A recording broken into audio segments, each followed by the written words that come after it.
जेवताना तोंडी लावण्यासाठी काही बनवायचं असेल तर हे वांग तवा फ्राय नक्की ट्राय करून बघा. चवीला एकदम अप्रतिम लागतं आणि तुम्ही रोजच्यापेक्षा एक चपाती किंवा भाकरी जास्तच खाल. तर चला सुरुवात करूया. इथं मी वांगं घेतलेलं आहे एक मोठं, ते आपण मधून एक काप करून घेऊया आणि आपल्याला ह्याचे 2 जाड असे भाग कापून घ्यायचे आहेत. तर इथं मी मधून कापलेलं आहे, तर आपण बाजूने थोडंसं वांग्याचं बाजू कापून घेऊया आणि ह्याला उभ्या आणि आडव्या अशा चाकूने लाईन मारून घेऊया. म्हणजे इथं आपले मसाले थोडे आतपर्यंत जातील आणि मसाल्यांचा फ्लेवर आतपर्यंत ह्या वांग्याला उतरेल. तर इथं दोन्ही बाजूने आपण उभे आणि आडवे असे काप करून घ्यायचे. जास्त आतपर्यंत नाही, वरच्यावर आपण थोडं कट करून घेणार आहोत. आता ह्याला आपण मीठ आणि हळद लावून घेऊया.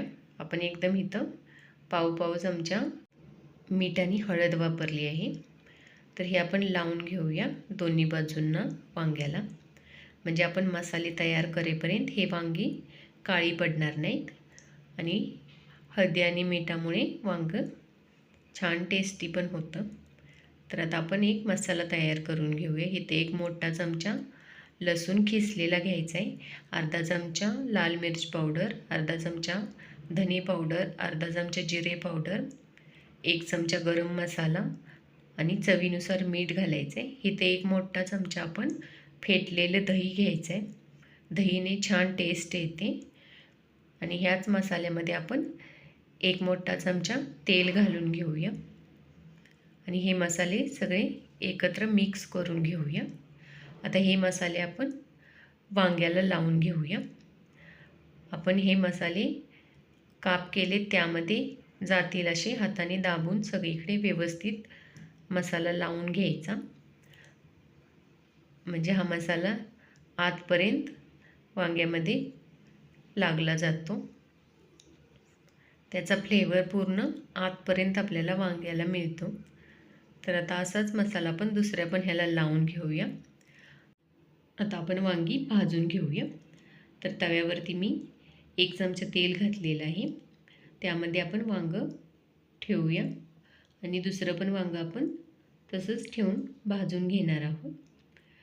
आपण हे एकदम मीडियम गॅसवर भाजायचं आहे.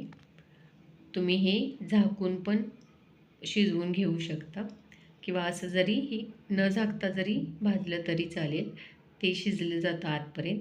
गॅस एकदम आपण कमी ठेवणार आहोत. 3 ते 4 मिनिटांनी आपण हे पलटी करून घेऊया. एकदम कमी गॅसवर ठेवायचं आणि दोन्ही बाजूनी आपण एकदम खरपूस असं भाजून घेऊया.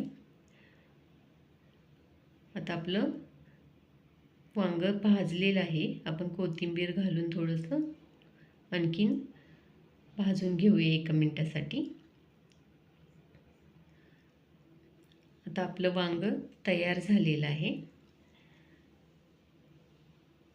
आता आपण गॅस बंद करून घेऊया. हे तुम्ही भातासोबत किंवा चपातीसोबतसुद्धा सर्व करू शकता. चवीलासुद्धा एकदम अप्रतिम असं लागतं.